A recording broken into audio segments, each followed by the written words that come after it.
to Jake Jackets. Gear up to fire the cannon and hit the ice with your host, Jay Ashdown and Jake Gehringer.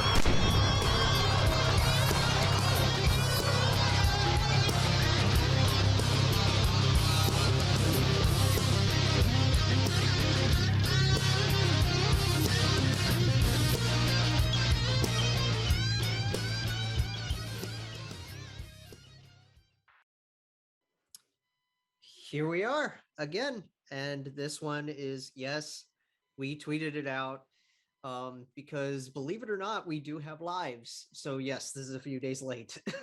Yes. I went out to dinner with my dad on Thursday. You went out with your mom yesterday. Yeah, went out with my mom, then went over to my cousins, and then went out very, very late last night with friends. I didn't get back until 4 a.m. Oh, fun. Those are the kind of days you love, huh? Oh, yeah. 4 a.m, sleep on the couch. Right. Wake up with a headache. Yeah. I worked Friday night, and then I had to come turn back around and work my second job Saturday morning. Mm-hmm. And then, like, my parents came over for a bit, and last minute, after they helped me out with like a little bit of groceries, they were just like, do you want to go to Roosters? So we went to Roosters at like 10. It was fun. Was it good? Oh, it's always good. It's Roosters. What are you talking about? I've never been to one. Oh, dude, you should go. It's I should. I've heard good things about it. I've just never had the chance to. Very good wing place, but then, they got like pizza, burgers, subs, that kind of thing. They got a little bit of everything. As does this show today. We got a few signings. We got some like some controversy news, like updates on Evander Kane, updates on the Blackhawks, couple other things that are pretty interesting that I want to talk about. And then just like remember when we had last episode, we had that plus minus discussion. I have another one of those just like general things. Yeah. So what do we want to start off with? Do we want to start off with like the big deal, or do we want to like talk about one of the heavy hitting things first? Let's start off with the big deal. Let's not start off immediately with the heavy hitters. So we'll start with Pionk then. Yeah. Okay. So Neal Pionk got his deal signed, and they are committing to him for a decent term, 4 years. Yeah. It's the cap hits 5.875, so that's about what Jacob Voracek's making, right? Or is his 5.82? Voracek? Yeah. Voracek's making a lot more than that. I thought his was around similar to what Kim was making. His is in the 8 range. Oh, it's 8.25. That's right. I don't have cap friendly up, so. But this is honestly a great deal for Pionk for the Jets. First thing, the term is pretty good for the Jets. 4 years, you're not locked in like totally long term for this guy. And Pionk's not great defensively, but he's really good offensively. He's he's one of those guys that when he was with the Rangers, because remember he ended up going over to Winnipeg in the Trouba trade. Yeah, in the Jacob Trouba trade. You look at him in New York and you just watch him play, and he'll turn out just fine. Yeah, I liked him in New York. I thought he was a pretty underrated player.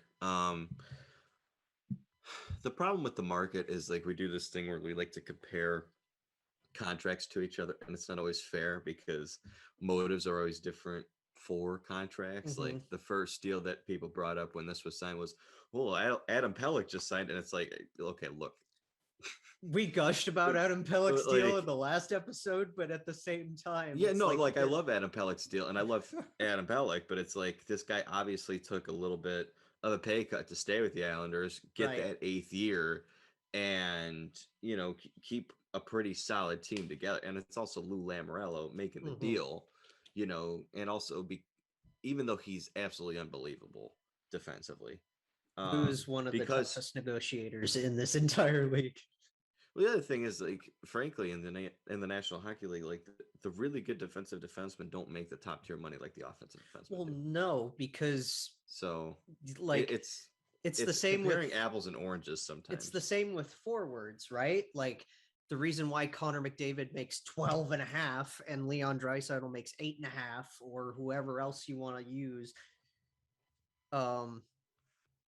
There's a reason why they're making what they're making, and then you look at a guy like, I don't know, throw a name out there, like Cal Clutterbuck, maybe. Right?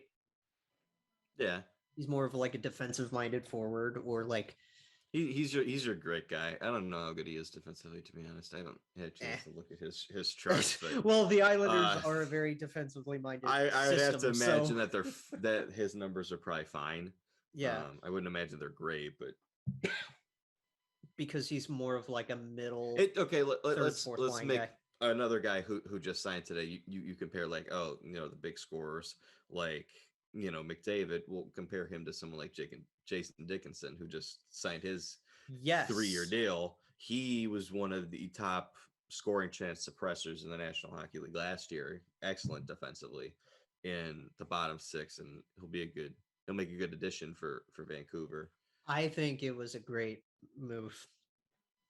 Yeah, Honestly, I thought it was a really good move. The contract's reasonable, and only trading a third for him, I think, is pretty reasonable too. Yeah. Well, that's the thing with Jim Benning too, right? Like we come back to that all the time. Is his drafting is good, his trades are pretty all right. Usually most of pretty the good, time. yeah. But then when he goes out and gets free agents, like when he got Beagle and Erickson and Roussel, when he got those big 3 bruiser guys, it's like, what are you doing? Right. It's like, Jim, let somebody else handle that. Let the Twins do that now. Because aren't they like assistants to him now? Yeah, they work somewhere in the front office. They're I'm pretty sure they're assistants like to the general manager, like kind of what I thought they were like doing for a while. special advisors, whatnot, Something like that that. kind of label. I mean, they're basically brand ambassadors in the Yeah. front office. Like that's essentially what the Sedins are right now. Yeah. And obviously we don't know, we don't work in an NHL front office. We don't know what the actual job entails, like what the two of them are doing. Yeah, I have no idea. But yeah, Pionk, good deal. Dickinson, again, I mean, not too much to say there. He's probably going to be their third line center. Yeah, And and that's you that's why they got him. You get a guy who can be really good defensively in your bottom 6, like I said. So third line center is perfect for him, and You really bump help out their Sutter penalty down. kill too. Uh-oh. I'm frozen. Yeah, I'm frozen too. Okay, I'm good. I'm back. But yeah, he'll be good for the penalty kill too, which is another reason they got them. So Yeah. Good deal there. So we talk about like as fans going to events and like meeting players after games, meeting players like at certain things. Like we've talked about the celebrity bartending thing. mm-hmm. Like I would love to go. I still haven't gone to any of those. Right.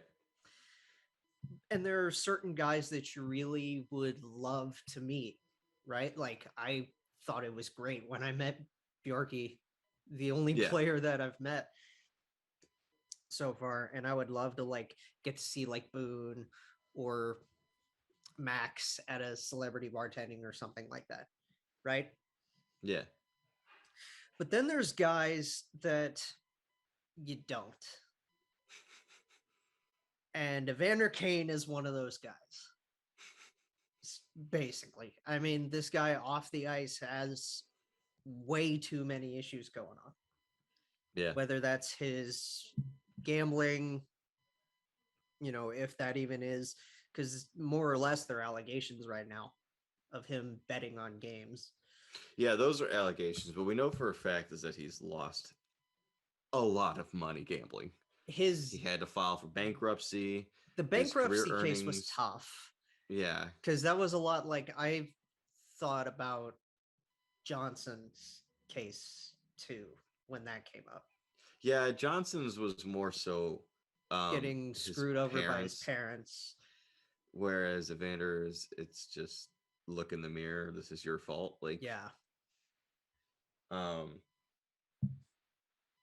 Yeah, it's interesting. Like, what we know for sure is this guy has a gambling problem. He has lost a lot of money. And now we hear allegations that he's been betting on games. I don't know if he has or not. I'm not going to claim if he has or not. It's not my place to do it. Frankly, I don't really care. The important thing here is this guy's got a gambling problem. And it's tough on his family because he's got his wife and a very, very young child. Isn't it a newborn or close to it? I believe so. So that's a really tough look for the family. And the other thing that's come out is it's been hard on players in that locker room too. This guy has been a distraction in many different ways. This isn't the only way that he's been a distraction. He's had a lot of problems early in his career that we've talked about before. We don't need to talk about it again. This guy, anywhere he goes, there seems to be something that follows him. The thing about the locker room too is like,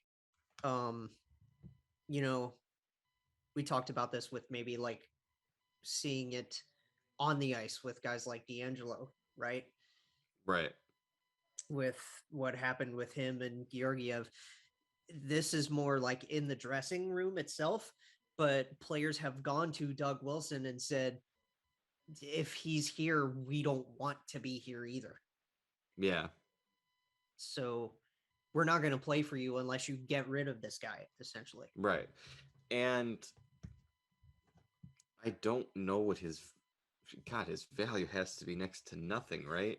It's tough. Is it negative? Like what team in the National Hockey League is going to want to trade for this guy? Well, I think in terms of his on-ice performance is good, but it's great. He was one of the Sharks' best players, if not the best one this past year. This guy scores 20 goals in his sleep. Yeah. He can get you 30 usually. But I mean, damn, like I don't want him. When you can't, when there's if like I'm a contending team, yeah. And I know I'm that one player away, I still don't even know if I want this guy because you don't want to mess up the locker room. Exactly. You want everybody to gel. And you can't. I mean, this isn't even to the same degree, but it feels incredibly similar to how we were talking. I believe it was either 2018 or 2019 where we were talking about Mike Hoffman and what was going on in Ottawa. That was during that season. So I want to say that was during the 2018 portion of the 18-19 year. Yeah. Because that was the whole thing with, that was more or less stuff going on with his girlfriend. Yes. And that was her fault, but he just ended up taking the collateral damage. He did, for sure. And I'm not like comparing the two situations. I'm just saying like the feeling of like, do we necessarily want to trade for this person because of the baggage that comes along with it? Now with Mike Hoffman, the baggage was his girlfriend. I don't know if they're married now or not, but I don't know either. Ultimately, like Evander Kane, his baggage is himself. Like his decisions. Like these are his choices. And it's really like, I don't know if this is a guy that's gonna. I can't speak for Evander Kane, but like get therapy or something. Get another financial advisor. Even if you don't have one, get one. Do something. Yeah. Like, I just don't know what the Sharks do with him. Like, I don't know what they can do. Do they buy him out? Like, is there any way? Honestly, like, if I'm the Sharks, and this is gonna sound a little strange, if you're the Sharks, aren't you almost hoping in a way that he actually has done this, just so you can void his contract? Because I'd have to imagine if he gets kicked out of the league, they're not on the hook for that anymore. That's a tough wait if they decide to wait. Because $7 million until UFA status in 25-26. Yeah, like that's a tough buyout. But if he is if he has gambled on games that he has played in, he'll probably be kicked out of the league. And at that point, they won't even be on the books for his contract anymore, right? I'd have to imagine, like if he can't even play in the league, there's no way that his contract is valid anymore. I don't know how that works. Because we've never seen this before in our lifetimes. We've never seen this before. The closest I can think that we've gone to that is maybe Raffi Torres and his supplemental discipline essentially getting him out of the league. It got him essentially like out of the league, but like he wasn't kicked out of the league. He just never really played again. You know what I mean? Right. It's the same thing with like players who can't play anymore, but like they're still on the books for other teams, like the Brent Seabrook contract. Put them on Ryan the Callahan LTIR contract, like LTIR. What's going on with Weber? Yeah, but like with this, like if this dude is kicked out of the league, cannot ever play in it again, I feel like that means his contract is completely wiped out. Now that I think about it,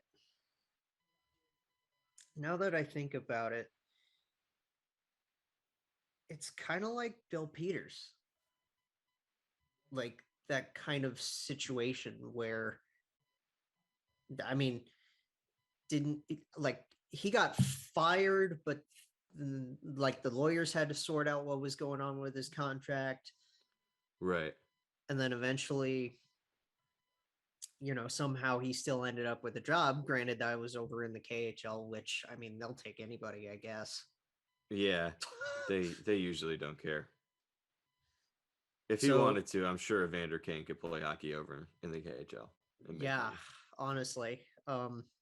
Which it'd be a weird step for him, but he'd still be playing, which good for him. He'd still be playing. He'd still be, I don't know if he'd be making money, but right.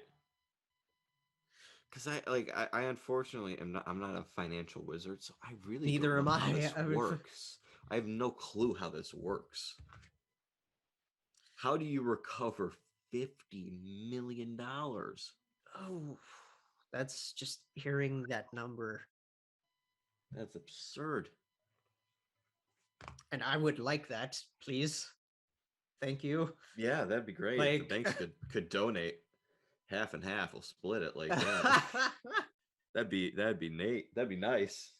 I mean, and I'm trying to bring some sort of levity to that with that, but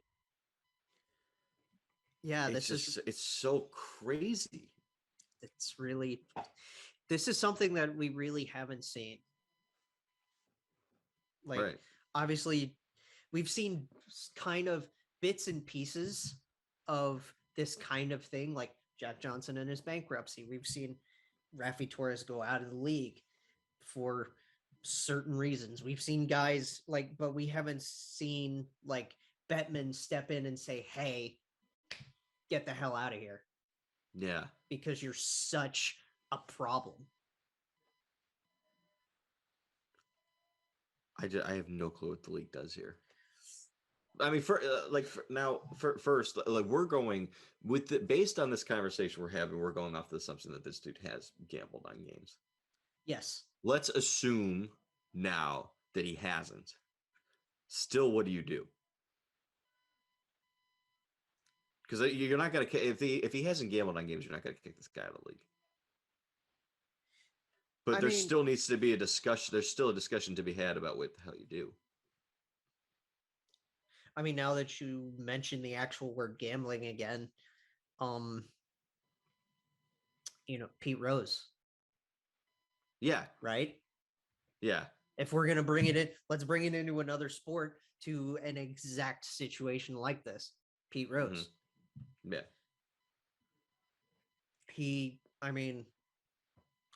His whole story was gambling as a player and as a manager. Yeah. On games that he both played and managed in, I'm pretty sure, right? Yes. As far as I'm aware, yes. And that completely banned him from Hall of Fame eligibility, which I don't know if Evander Kane's a Hall of Fame caliber player. He's not, but that's the thing. Like, that's why it's so different. Is like, I think of Pete Rose when I think of like, gambling in sports and how this affects like the league that you're in. But what ultimately happened is it's in the grand scheme of things, what happened is it has prevented him from getting into the Hall of Fame. It's prevented him from getting into Cooperstown. Yes. But he didn't get caught doing this while he was a player, I don't believe. He got caught. Yeah, I think he got caught. He got caught as a manager. Yes, he got caught I believe that was still also during the time where you could be a player manager and do both at the same time. Mm-hmm. So technically, yes, he did get caught as a player. And like the other thing that makes this so tough is it happened so long ago. It's not like Pete Rose was like, "Oh, this happened in like 2006." Right, that was in the late 80s. Yeah. So it's like I don't even know how you compare. And also the other thing is, it's tough to compare to baseball. They don't even have a salary cap. That's true. They have a luxury tax, but they don't have a hard cap. If this were baseball, like the Sharks wouldn't be that big of a deal. Like if this guy's contract was still on their books, because you just pay it out. Right. You don't have a salary penalty like you're worrying about like the salary cap with anything if this is baseball. This league has a hard cap. This is a serious problem. The Sharks are already screwed enough with their salary cap situation as is, because they had to buy out Martin Jones. They've got Erik Karlsson locked up for a long time to a lot of money. Deadliest deal in the league right now. Brent Burns is getting a lot of money. Logan Couture is making a lot of money. Like, they're in a rough spot. If they can't get off the hook some way salary cap wise in this contract, that's so brutal. It's absolutely brutal. And we talked about this with other teams where they're strapped, right? Like, we talked about it with Bill Guerin and what's going to happen with those two buyouts. But like, there's really nothing to compare this to. Yeah. There's like bits and pieces that you can pull from certain things. Yeah. But at the end of the day, this is on Evander, this is on Doug Wilson, and this is on Gary Bettman. It's those three guys that need to figure this the hell out. Yeah. Really. It's just such a tough position. It's so weird. I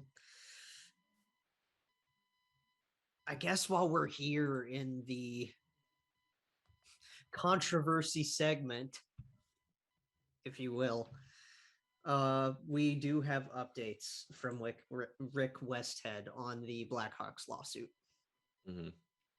So, July 22nd, posting entire amended complaints filed today by both the unnamed Blackhawks player and a former teenage player who were sexually abused by Brad Aldrich. And yes, trigger warning. We're talking about this again. I'm not going to put it in the description again because you know what's going on right now, essentially. The update from Westhead from 2 days ago says the Blackhawks faced a deadline today to respond to this amended lawsuit, which detailed the alleged sexual assault of a former player and the homophobic slurs he said were directed at him after he reported the abuse. The team has asked the judge for another month to respond. That's all I have. Yeah. And if this is the unfortunate thing that comes sometimes with lawsuits like this, is this thing is going to drag and it's going to drag. And we're sitting here all rightfully so upset, waiting for answers. Yeah. And it's unfortunately going to take a while. It's a good thing that the owner went ahead and said that the findings are going to be made public so that we will know. I'm interested to see how that works out. I don't know. I get the feeling that the Blackhawks are going to do everything they can to make this drag out as long as possible and try and make information as limited as possible. That's what it feels like to me. It's tough. It's really rough because you don't want to. The players don't want this overhanging throughout the season, right? Mm-hmm. Especially the players that were there that are still playing, like Taves and Kane. Mm-hmm. So it's going to be this really ugly, dark cloud around their season this year. It is. It is. And once we finally, I mean, I guess at this point, and thank God for Westhead being the spearhead and leading all of this reporting. Yeah, he's doing a great job. He deserves a lot of credit. Fantastic job. His whole interview with the SDP guys detailing everything was phenomenal. Yeah. But it's just, honestly, we're going to have to wait to hear more from him and then wait to hear more from the organization. And that's it. Is all we can do at this point is wait. Mm-hmm. Hopefully, the fallout from all of that will be, I mean, Brad Aldrich better lose his current job. Yeah. And not be hired in any sort of hockey sphere again. And like you said, the last time we talked about this, put on a list. Right. So it's just, it's rough to talk about. It's because it's unfortunate on so many levels. It's unacceptable on so many levels. And the problem is it's incredibly upsetting. And the worst part about it is knowing that we're going to have to wait to get more and more information because these things take time, and unfortunately they usually take a lot of time. Yeah. We'll do the Olympics real quick and then we'll get into some jacket stuff and then we'll get into like one more quick story and a couple more signings. Yeah. So do you think they're really going to go? Because I have no idea. That's a terrible answer, I know, but yeah. I have not paid enough attention to tell you yes they will go or no they won't. Well, because the schedule has the Olympic break in it. If you've all looked at your team's schedules, there's a huge chunk of February missing. Like Columbus only plays 3 games and it's right at the tail end of the month, and that's all for the Olympic break. I'd imagine if they felt the need to put in an Olympic break that at least a decent amount of NHL players plan on going. Well, they need to figure that out with IIHF and the Olympic Committee and all of this. But I do have a tweet from Larry Brooks here that says... the most reliable source on the planet. I know. Let's go. Brooksy's a fun follow, though. So, He says the PA has alerted players that this was 3 days ago now. This was August 12th. PA has alerted players that the NHL will not pay for COVID insurance at the Olympics or Olympic qualifiers. League position is that the players will not be paid for games they miss because of COVID if contracted at Olympic events. So that's kind of interesting. Yeah. I feel like most of these guys are going to get the vaccine, though, because nobody wants to be the reason that they lose games for the team if there's a COVID outbreak. I feel like that's the kind of consensus among most teams and most players at this point. So I feel like that's probably not even going to really be that big of an issue as far as players being safe if they go to the Olympics to play. I just struggle to see if these guys have the opportunity to go. I struggle to see them not taking advantage of the opportunity to play for Team Canada or Team USA, Team Russia, USA, Team Russia, whoever. Team Sweden, Finland, whatever. What is it? The Russian Olympic Committee. Yeah. Like I feel like I came into this saying I don't know, but gut feeling I'm just gonna say yes, they'll go. I will say that I think that if they can't reach an agreement, and again, this is all based on if they actually reach a contractual agreement to have them go, between the Olympic Committee and the NHL. If they don't, I would assume they're going to find a way to mesh games that are like crunched into like March and April and spread those out in through February.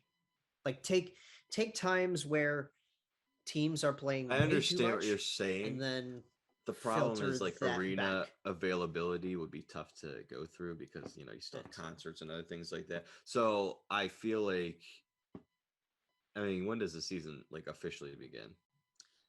October 12th. They would have to. I'm sure they would have to have some deadline. Let's say October 1st. If that's going to happen, if they can't come to some sort of agreement, then they would have to, before October 1st, make those changes. It's not something they could do like right as the season begins, right, or in the middle of it. So they have to have deadlines on things. I'm sure that's. Oh yeah, I'm sure. I think there's one person that I think does not have a deadline. That man is Jaromir Jagr. Oh yeah, I read that story. What Did a you guy, read that man. story? Yeah, no, that's super cool. I love it. About to be 50 years old and he's still playing, because of his dad, like playing for that team, making sure they stay alive. Like that's awesome. I mean, good for him. For those of you that obviously probably don't know who Jaromir Jagr is, which I mean is probably most of the younger kids watching this, which please watch highlights, especially even of old Jagr, because he's still, oh my God. This man was drafted in 1991 and played in the NHL for how many teams? Like 9? Up until like 2017. Let's play a game. Let's name all of them.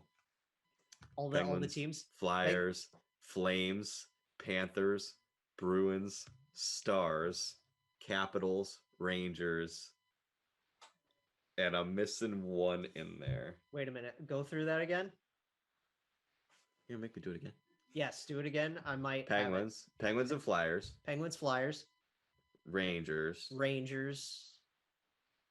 Panthers, Flames. Panthers and Flames. Stars. Bruins. There's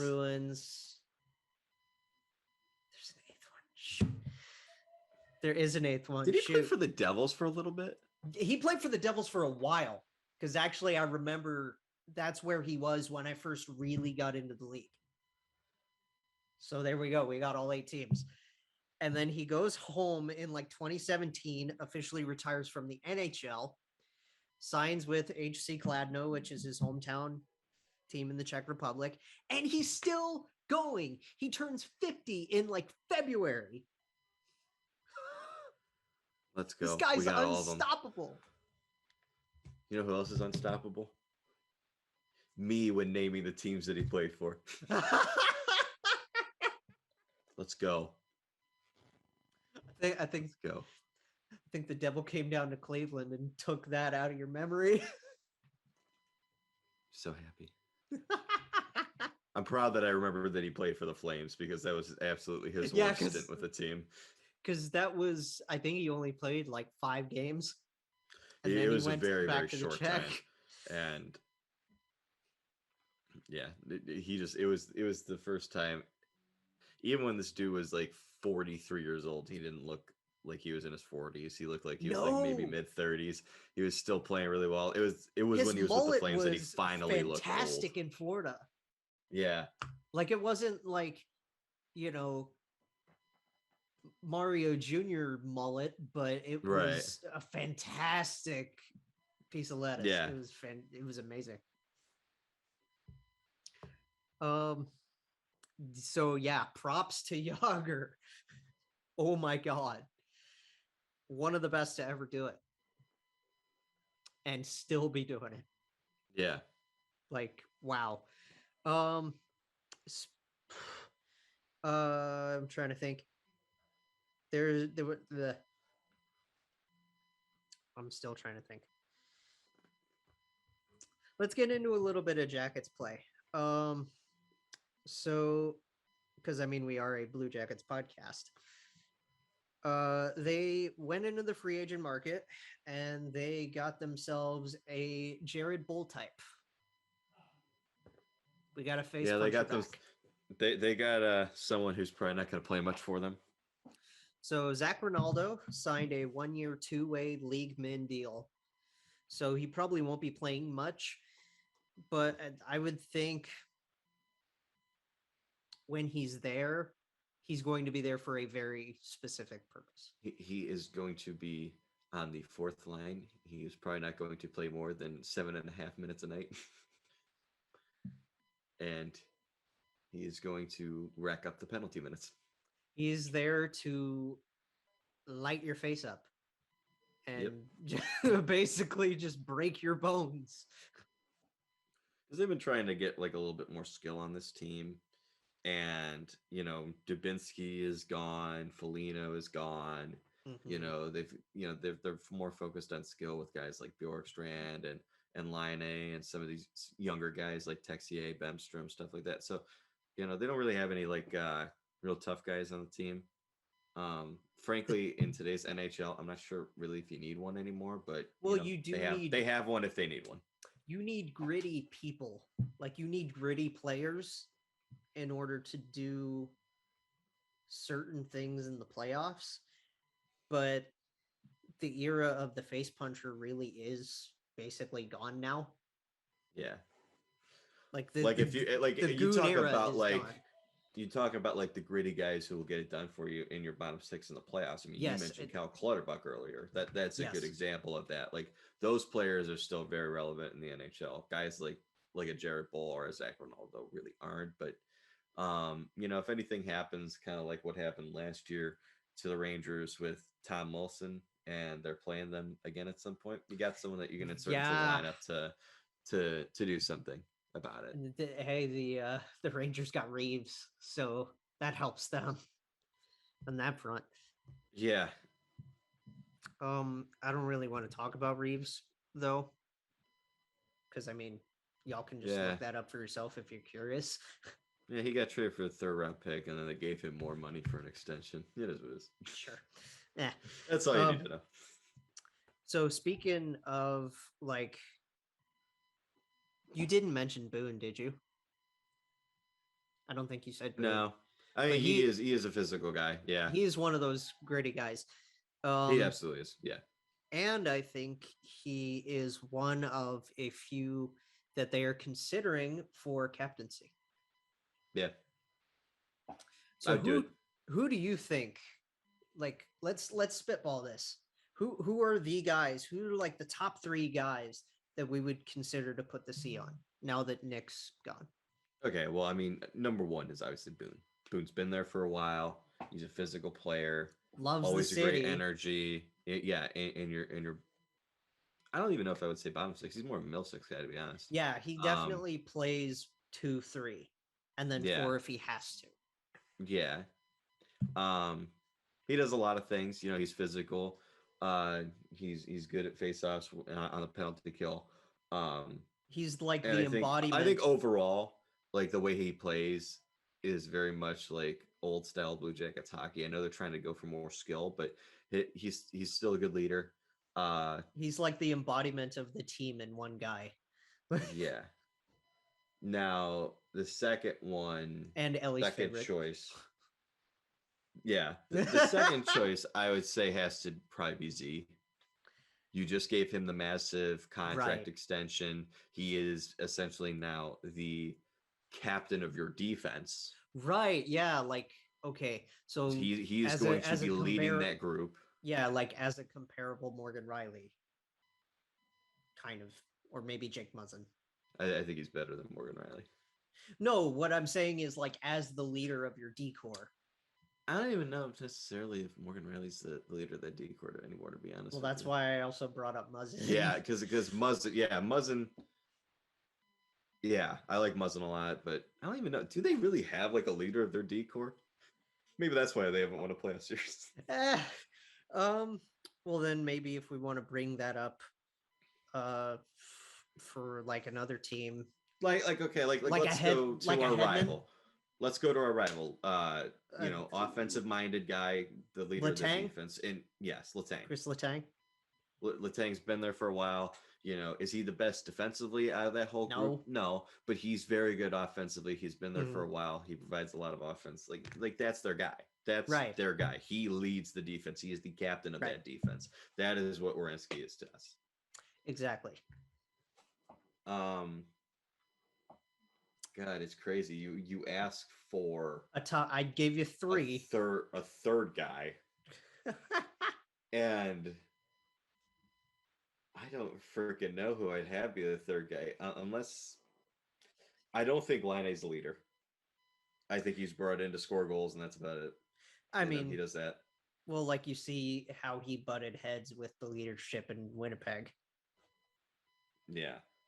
I would say third, and I think this is another solid choice that I absolutely wouldn't mind. Maybe I'd put him ahead of Z, to be honest with you. I'd say Bjorkstrand. That's an interesting one. Okay. Give me your reasoning. Plays a good, and this is not just me being a Bjorky guy, but give me your reasoning. Well, because he plays a lot of minutes. He's on your power play. He's in your top 6. He is a goal scorer. Right. And he is someone who has also embraced the city. I don't know. I see leadership qualities in him. I think that is a guy that if he's going, the Blue Jackets are going, it seems like. So, especially now with Cam being gone, I think he kind of takes over that role a little bit. That's your winger. That is your winger. That is your that's your guy on the wing. And he is locked up long term. Like there's a lot to like about his game. The fact that he plays a 200-foot game, he's very efficient. You know, like obviously you look for leadership skills in terms of voice and you know how they talk to people, how they treat people and whatnot. But as someone who interviews coaches every once in a while, that the head coach at Canisius College, Trevor Large, has told me on multiple occasions that the number one thing that he looks for when he decides captain year after year for their team is leadership through play. Right. You know, your best leadership is through example. And he is a consistently good player. He's reliable. Right. So I think those are your 3 solid choices for captain. I'm fine with any of them getting it, but one of those 3. Yeah. I definitely agree with you on all 3 of those. I'm just trying to think of anybody else. Because those are all 3 like perfect choices. And I would say Boone's the front runner right now. Um, Jake would probably be good for an A. Jake Voracek. Yeah, I like Voracek, but he's new. New. I mean, he is new. He hasn't played it here in over a decade. Like, True. Yeah. You know, I know he's been here before, but Yeah. like the last time It's he a was total here, different he was team. he was a young player, a very young player.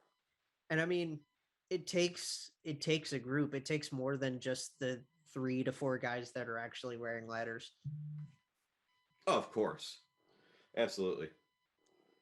So that's definitely something that I think, you'll have your designated guys, but that's one thing that I wonder. Like, I looked up how captaincy works and how the letters work and how many you can have and that kind of thing. One thing that I want to know, just as a wrap up on the captaincy discussion, is one thing that I never realized, even going there and watching games live, is how who talks to do the officials just skate over to the bench to talk to somebody when you don't have anybody with a letter on the ice? Or like, do you have just, you know what I mean? I don't know for sure, but I feel like there's always a designated guy that they just kind of go to that they know. Because I'm pretty sure before Foligno was captain, they were still always talking to him. Well, I'm trying to think of even when, like, if he even had an A at that point. Because I think he might have. Yeah. I think he was. I think he had an A before he became captain. So that's the thing, is like, when you have a guy that does not have a letter on the ice, like, what do they do? Like, you know what I mean? Right. Like, do they just talk to a guy that they've talked to before, or do they just skate over the bench to actually address somebody that has, because you don't want to talk to just like, you don't want like Peak coming up to you and just yapping at you, you know what I mean? Yeah, you have your respected players who I think probably have a certain pull with officials. Mm-hmm. Like, I don't know if he's signed anywhere, but I feel like if, let's say, a team that's got their whole captaincy situation figured, let's say the Washington Capitals Mm-hmm. signed Bobby Ryan to a 1-year deal. Bobby's got enough respect that even if he doesn't have a letter on his jersey, He'd probably talk to them when he's on there. Yeah. I don't know. I never really thought about it before, to be honest with you. Like you see where my mind's going with this, right? Yeah. Like, that's just something that I found interesting when I was looking up how captaincy and alternate captaincy worked. Especially it's a confusing concept. Because, like, what the Leafs did 2 years ago when they named 4 guys was they had John was always wearing the C, and then I think it was Austin and Mitch Marner swapped, and then Morgan will always wore one. Did Muzzin not have one? Muzzin might have. I think he had one this year. God, it's I don't know so about confusing 2 how it seasons works. ago. It's weird because, like, I read it and it was like you can only name 3, maybe 4 guys.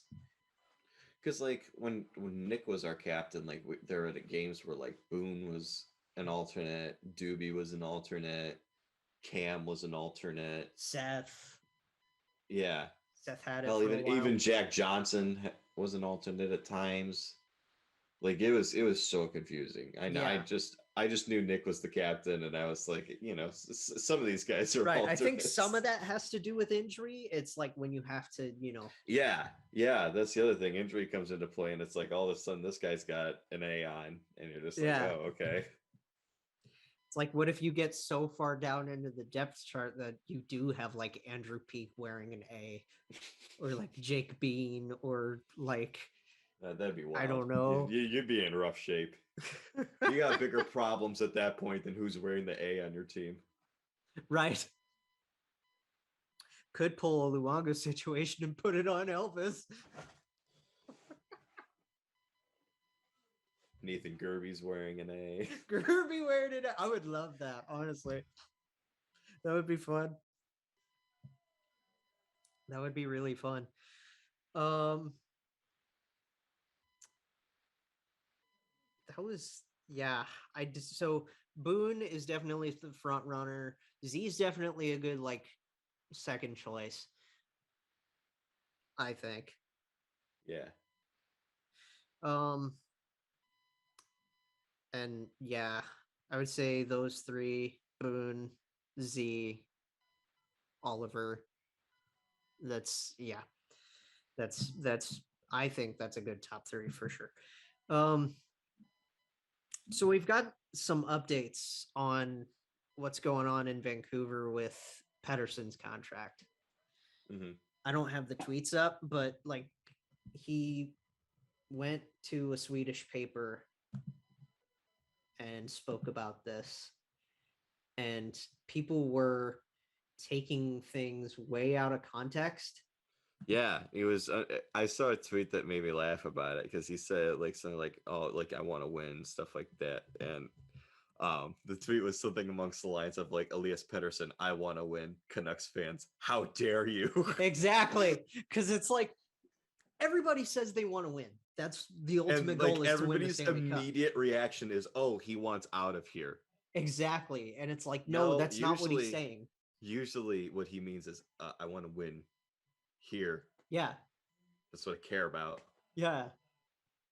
Like, It's not like in basketball where like the second a star gets frustrated and he's like, "Oh, I want to win," they just like leave and join like the Lakers or something like that. Like, no, guys, yeah, yeah, like no, they want to be the person that you're building around in order to be able to win. yeah.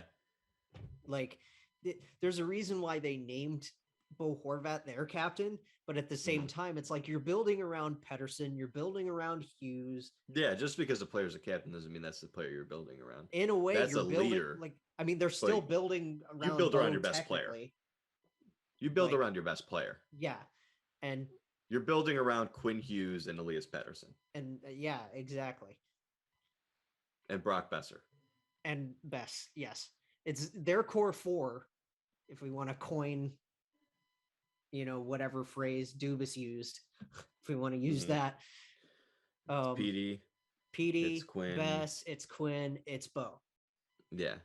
Like that's their and then guys. your solid fifth guy is JT Miller. Yeah. So like they've got some good players, man. They have so many good pieces. I love watching Canucks. Like you look at those 5 best players, man. Like those are some good players. It's like they're just held down because they're like, oh, here's the Oliver Ekman-Larsson contract and Tyler Myers and Tucker Pullman, and it's like, oh my god, stop! Stop! Jim, put the phone down. Damn. Dog, what are you doing? Like, Jim, stop. So yeah, it's basically we didn't even mention Demko, who's a really good goalie. Thatcher too. Yeah, he's their definite like present and future in goal. In net. And they got Mikey DiPietro coming up soon to be a really good backup for them. So what they're doing, I think, is Halak's going to fill in the gap at backup this year. I would think DiPietro might get a taste this year. Yeah. And then next year, if he's got enough in camp, then it's DiPietro's spot. That's how I see it going too, 100%. And that's just like something that they can look forward to. Like they're gonna they're gonna have one really elite goalie in net, and then one really solid goalie as a backup. Because that's what they essentially wanted to do with Holtby. It didn't work out. They had to buy him out after 1 year, but they wanted 2 years for Holtby to be the backup, and then bring Mikey up. Yeah. Yeah. But it's like they got a solid like foundation. It's just the complementary pieces suck. And the whole thing with fans taking his whole comments out of context. Like all he said was he wanted to win. Yeah. You should know that he wants to win with your team. If you think that's bad, could you imagine if he went to the newspaper and was like, God, I love losing. God, losing is incredible, man. I could stay here forever. I could Oh my stay God, it's here unbelievable. forever. I love it. I really hope that we extend Jim Benning. Extension. This whole losing thing, missing the playoffs, I could do that like a million times over. Yeah. That or I'll just go back home. Canucks make the playoffs. Hey, we don't do that here. Like, I'm gonna go back home. I'll follow Kirill's example and just go home. I'm going home. We don't do that winning shit here, man. No, none of that.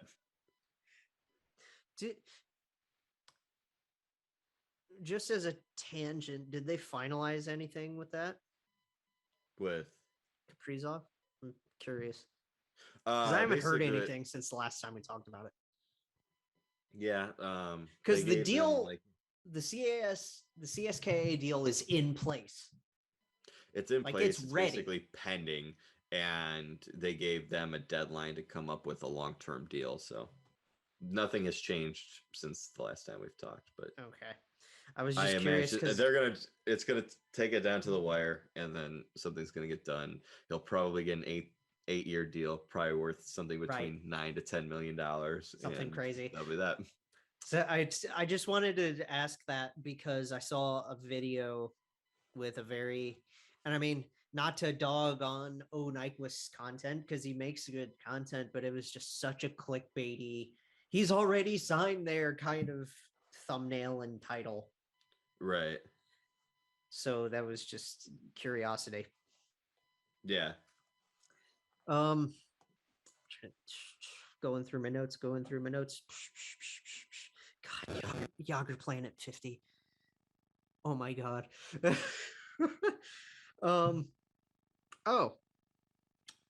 So Jets got another guy extended. Andrew Copp, 3.64 for the year. Yeah. I like it. He gets a nice pay raise for the season he had. Well, the Jets don't have to commit long term to that kind of money. I think he played a little better than what he is. He shot a little better than what he's usually going to shoot. And I imagine after this season, they'll probably come to another contract that's going to be less in money, but more in term. But for this year, it's a solid contract. He deserved it. And they keep a nice third line piece in place. Oh, yeah. For sure. Panthers locked Reinhart into a deal.